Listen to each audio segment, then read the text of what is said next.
Let me say a little bit about this project before I continue in talking about this vision. I've already said there are 10 topics. There are also 4 basic themes that run through the whole book, and that is practical steps. The second one is something I call don't take the cheese, and that is one of the reasons our local governments are so their hands are tied behind their back, so to speak. We don't have liberty at these levels because they're taking money from higher government levels. Just one example, we've watched over the past couple of decades or so, maybe more, the gradual militarization of the local police departments, largely in the name of the war on drugs, but for other reasons as well. And a lot of that has to do with an ideological desire at the top levels of the federal government, especially among leftists, to diminish the role of local government and make it more of national control. It's the same thing we've seen in so many areas of American life. And one way they do that is by offering grants to your local police department. And again, this is just one example. Would you like to have special body armor for your police department? The federal government will provide this for you, or provide you grants to get this, but in exchange you have to impose these regulations. And you have hundreds of programs like this in the federal government in all areas of life. And at the end of the day, someone kept talking about Agenda 21 last night. You have something like that on the national level, whereas the federal government is able ultimately to buy off the local governments and the state governments. At the state government, one of the biggest issues is Medicaid, and the grants for that money that comes from them. States will use that to balance their budgets and find other ways based on that. And what happens is our local governments, even our local elected officials, end up becoming representatives of the federal government against us, instead of representing us against, protecting us against higher levels of government, which is how they're designed. So, don't take the cheese. If you really want to reassert freedom in this country, we have to get out of that mentality where we take that free money all the time. We have to say, no, we're not going to take it. And of course, that takes tremendous fortitude, because you're also dealing with an electorate and dealing with another candidate out there that if you say, we don't want this money, the other candidate's going to say, well, candidate so-and-so doesn't love children because she's denied this grant for the education department, and things of that nature. So it's an almost impossible situation. But until you cut off that flow of funds and that dependency on higher levels of government, you're not going to get back to what we're talking about here. But it's a concept, and it's something we need to start raising awareness of and get a vision for, and that is, don't take the cheese. And I take that from a saying I heard another guy say one time. He says we have to have the mentality of the wise mouse, who said, to heck with the cheese, let's stay out of the trap. So if you want to stay out of the trap, don't take the cheese.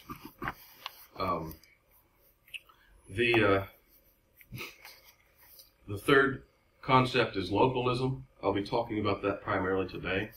And that is, we need to recapture a vision to do things locally.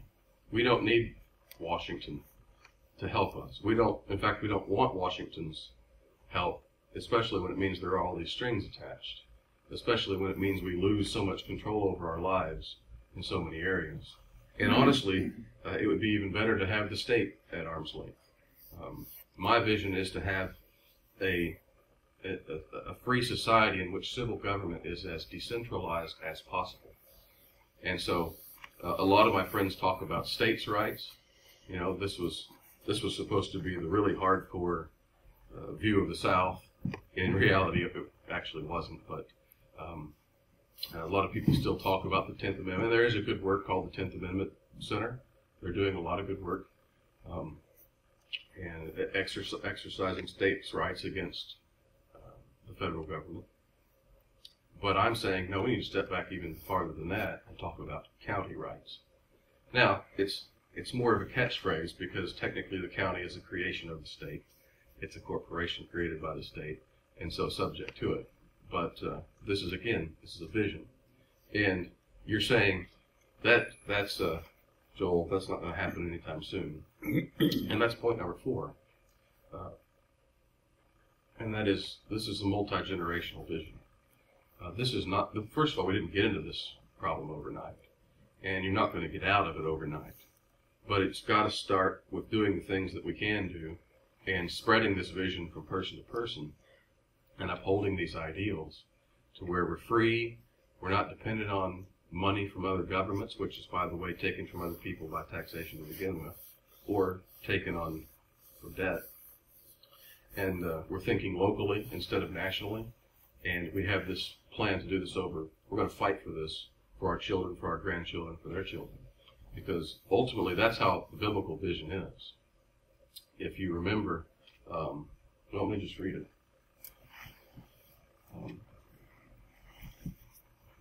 In the 10 Commandments, in Exodus 20,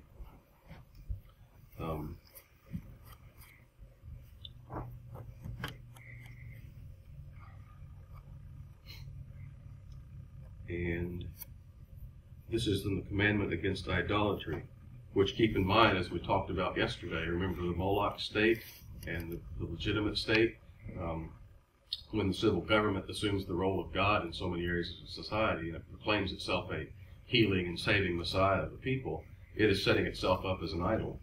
And interestingly enough, in the command against idolatry, it has some interesting things that we don't often think about. Thou shalt not make unto thee any graven image, or any likeness of anything that is in heaven above, or that is in the earth beneath, or that is in the water under the earth. You shall not bow down yourself to them, nor serve them. For I, the Lord thy God, am a jealous God, visiting the iniquity of the fathers upon the children unto the 3rd and 4th generation of them that hate me, and showing mercy unto thousands of them that love me, and keep my commandments. So, let us think about those thousands of generations, if we will, as we do this, because that's how God works. Rebellious nations, he says, he's going to mete out that judgment to their children, 3rd and 4th generation. But to the faithful, he's going to bless them to the 10,000 or to the 1,000. And in either case, it's a long-term thing. It doesn't happen overnight. So you're not going to fix this tomorrow. You're not going to push a button and fix it. But if we begin to get the ball rolling and to teach Christians, and wonderful if we got some of these visions in the pulpit, to spread it more and more among Christians, we can begin to work on the changes that will happen in our grandchildren's generation on down the line. So those are the 4 themes that run throughout the book. Since I'll only be covering basically one chapter on what I call county rights, I'll tell you the 10 areas in which I cover. We already did education the other night. I talk about welfare. I talk about county or local government. That's this. I talk about states' rights. I talk about Chapter 5 is taxation. Chapter 6 is, I believe, money and banking. Chapter 7 is markets. What is a free market? You probably didn't know that America truly never has had a free market. There's always been some form of regulation. And it's always been favorable to certain groups of people, usually the government or their friends. Chapter 8 is on the judiciary, and Chapter 9 is on the biblical view of the military and war, and Chapter 10 is on the executive branch. So in all of those, I ask those questions. How was America once free? How was it lost? How to get it back? Today, I'd like to talk about localism and what I call county rights.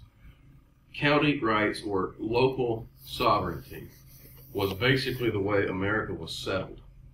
And even though they were each colony, what would be a state nowadays, was essentially a very large land grant from the King of England, or in some cases the Queen. Is that correct? Yeah, I think that's correct. Nevertheless, they parceled out the land, and they essentially gave, and not unlimited power, but they give most power over governmental decisions at the local level, at the county level. And that continued really on up until 1830, as we shall see in a minute, although it had already been weakened by that time. What is the Christian thinking behind this? Well, first of all, remember that the Puritans, when they came over, and the Pilgrims, they were fleeing a tyranny. a tyranny of both religious and civil proportions, and they wanted to come over here and live free, be able to practice their religion free, and not be oppressed by all kinds of dictates, including taxes and regulations on preaching and all kinds of things. When they came over here, and in many cases they would move out into the wilderness and found a small town or something of that nature, a village. And the thinking behind this, each one of those, by the way, and I'll read some more on this in a minute, was set up by a covenant with God. The town was not a corporation of the state. It was a covenant made with God by the people who made it. And what that did was it meant the rulers in that town, the civil rulers or judges or however they set it up, were saying that our rulers are not divine, and they don't have a divine right to rule, which of course they're escaping from in England. But they do have, but in other words, what I'm trying to say is that they are subject to a higher law themselves. So they were placing themselves to the rule of God. So what they were saying from the beginning is God is sovereign, we're not. Which means, of course, that his law is sovereign and not man's laws. And when man makes laws, they have to make them according to his laws.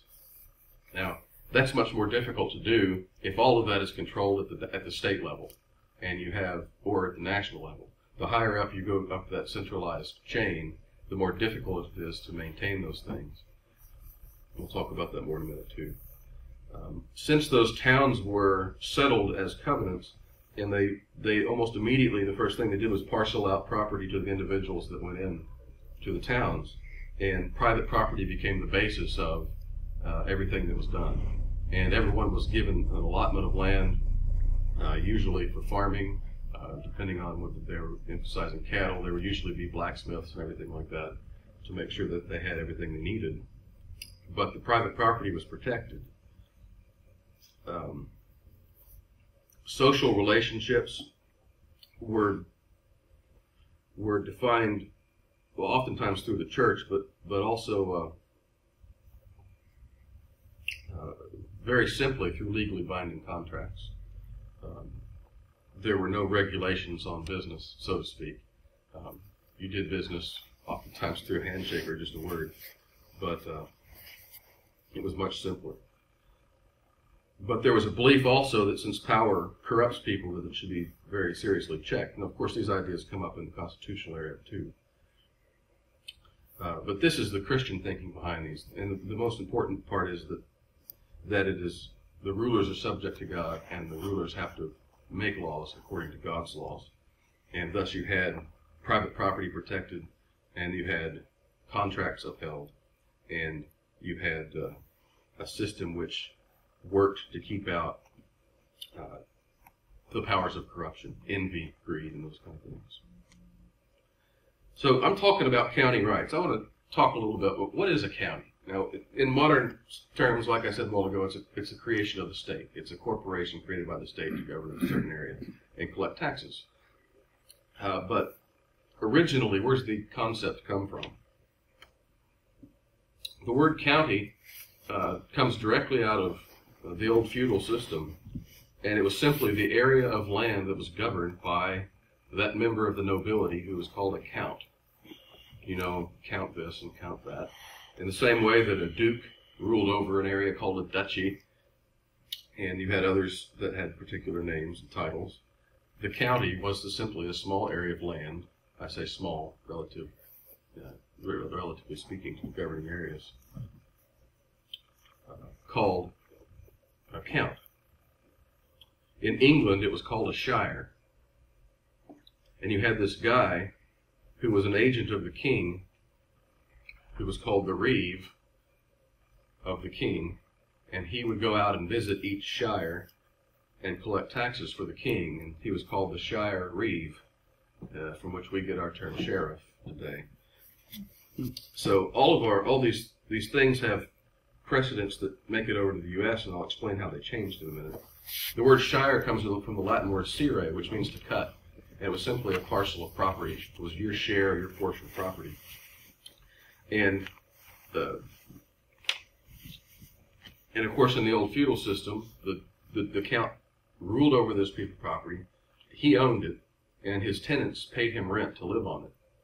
But he in turn had to pay rent to the king, or actually a fee to the king, for whom he was given this land probably as a favor, but under the guise that he would protect and be able to raise an army if necessary. So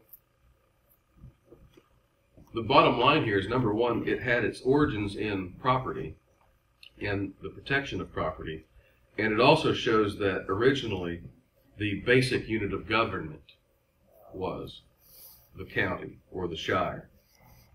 When they started settling the United States, they imported that system.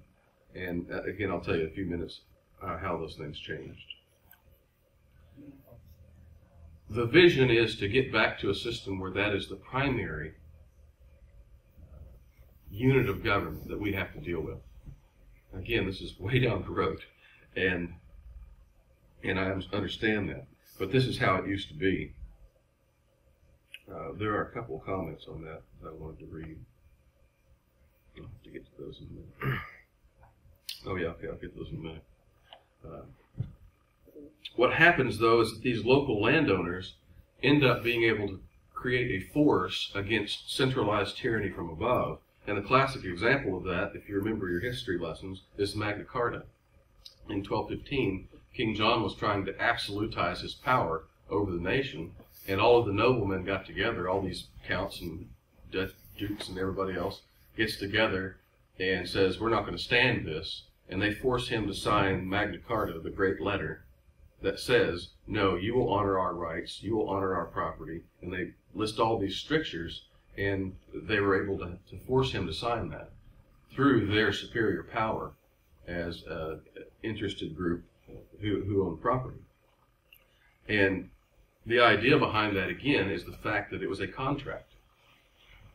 The relationship between the government and the people on the land was a contract in which both sides had an obligation.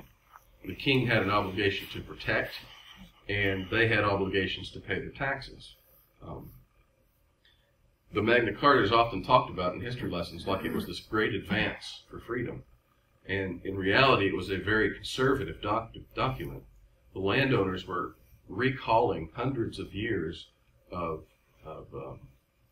what was actually Christian canon law that had been developed by the Catholic Church in order to protect the local people. And so it was a very conservative document, and these people were simply standing up for themselves, reasserting their rights.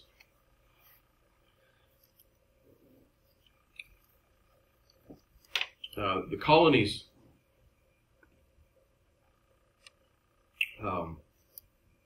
continued this pattern. We have a word for our top government called federal.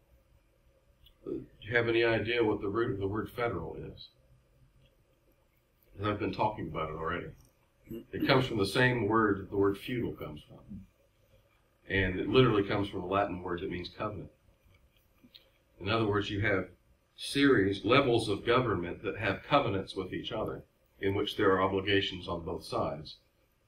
And especially when they're tiered, like you have the county, and you had parcels of land within that paid rent to him, and then you had the larger regions, and then maybe an empire on top of that, especially on the continent. The highest level of government was not allowed to come down to the little guy and tax him. He had to go through the intermediary forms of government. That was the vision in America, and you'll be surprised to learn in a minute what changed that. But the concept was that you had these series of levels of protection. In the meantime, control was so local that if you had corruption in a local government, it wasn't something you had to worry about spreading. Like in today's system, where if you have corruption in the federal government, it affects pretty much everybody. And you can have tremendous upheavals because of that. You can have tremendous scandals, and you have the press on it that gets everyone riled up. In those cases, it remains contained, and usually what can happen is the surrounding counties get together and help put it down. But again, that's part of local control. In American history, the expression of this, just like Magna Carta was in England, in American history, the expression of this was the Declaration of Independence. Most people don't realize that it is a covenantal document. It's not explicitly Christian. It does speak of nature and nature's God. But what happened was that after all of the taxes and after all the feuds they were having, the colonies assembled decided that King George was not keeping up with his end of that bargain. Well, they had contractual obligations to each other, and they were saying he's violated those obligations in a series of ways. And if you read the Declaration of Independence, because we often only read the preamble, that lofty language about life, liberty, and the pursuit of happiness. But if you read the rest of it, it's a list of grievances. He has done this, he's done this, he's done this. 27 grievances by my count. And it gets about 2/3 of the way down, and it says, and he has combined with others to do this and this and this and this.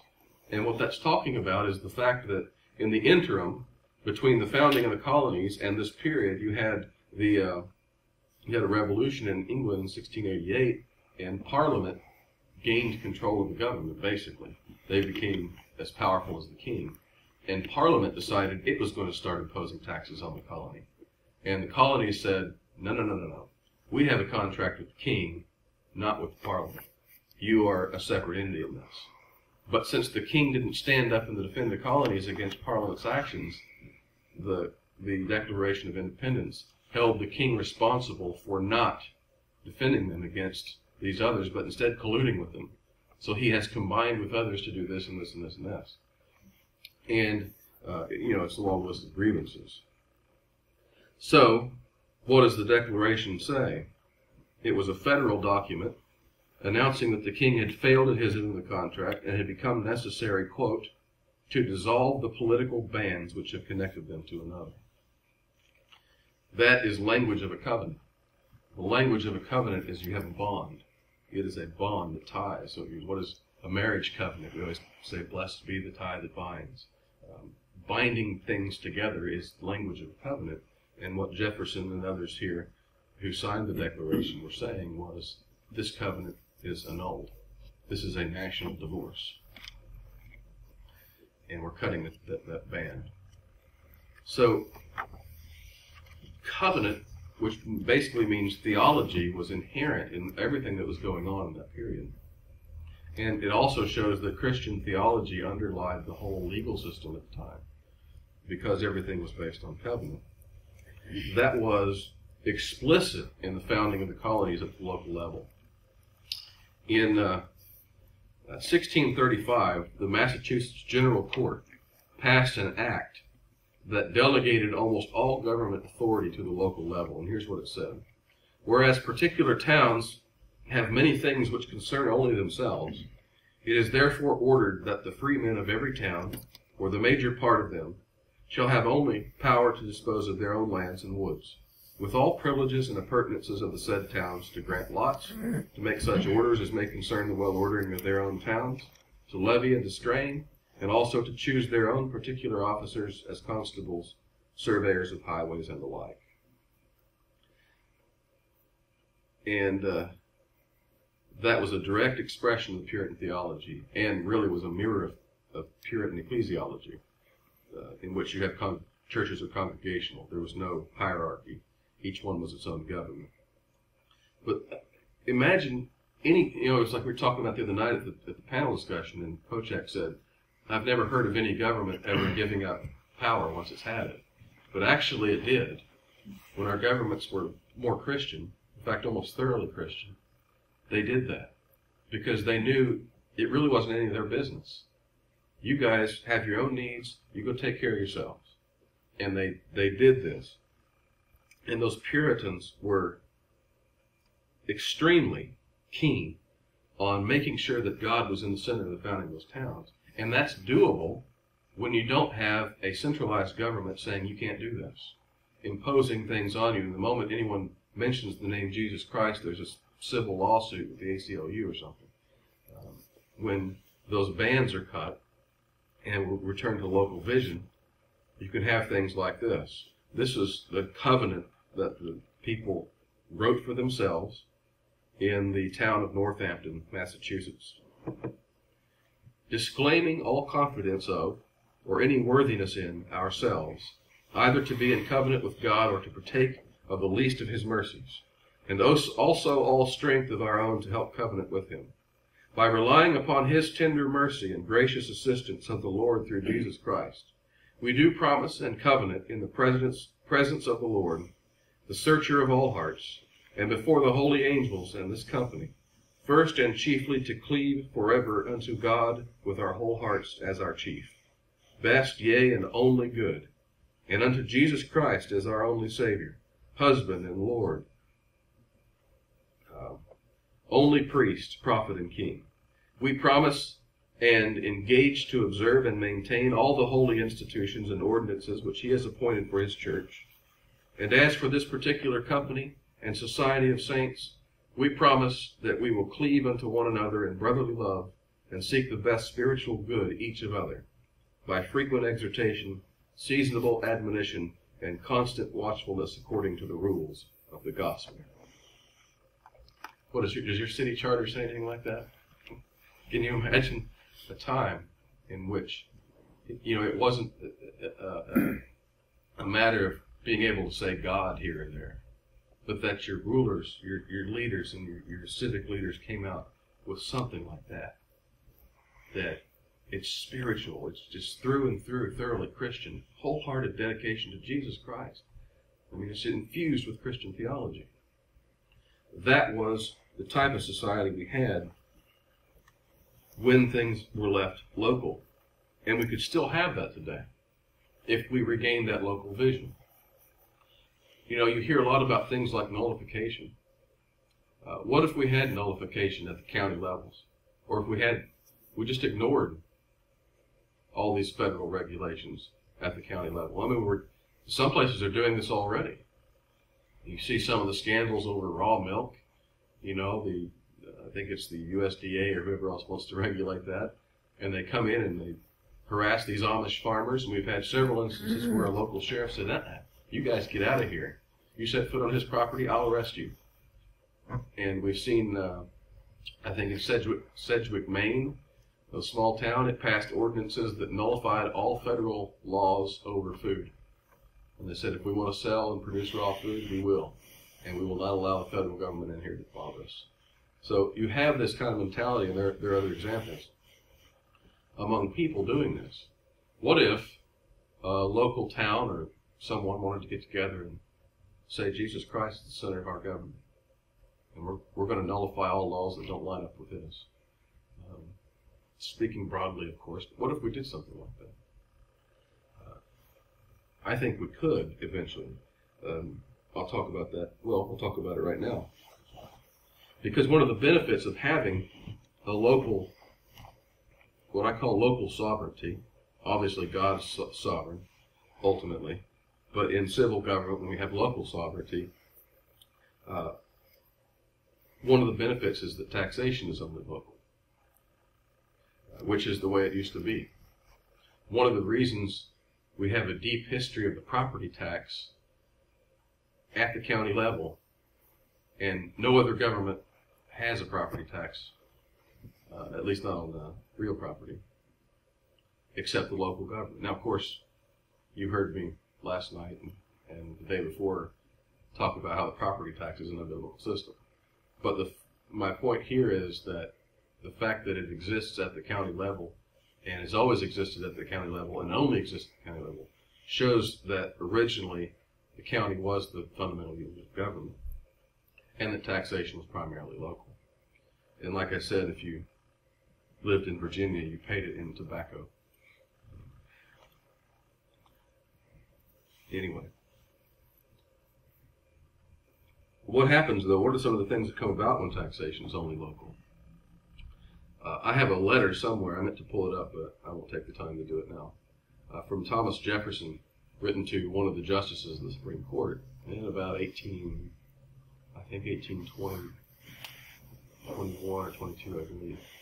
It was getting near the end of Jefferson's life, and he was asked by this justice what he thought of some of the decisions that were recently made by Chief Justice Marshall, who was kind of a political archenemy of Jefferson's, especially in legal terms. And Jefferson didn't have much good to say about it, but he also didn't have much good to say about the party that wanted strong centralized government in America. And he used this phrase where he said, "I would always want control over politics to remain local and not be shifted off to some distant capital where all of the politicians can be bought and sold like if they're at a market." Because he recognized that when everything's off there, it's just open for corruption. And then you get lobbyists involved and all that kind of stuff. But when it remains local, it's a lot easier to expose things to the public. And they're all elected officials. So it's a lot easier to kick a guy out and get a more honest person in there. It doesn't mean it's easy, but it's a lot easier. Level of taxation becomes something of local control. The agents of taxation become something of local control. And of course the police as well. In a decentralized society, law becomes local. And that's both civil and criminal law. And that's actually the way it used to be in America. You could say, well, that could create all kinds of confusion because you could have laws over here that are different and laws of... I mean, we have that to an extent today, and you know, we somehow find a way to make it. But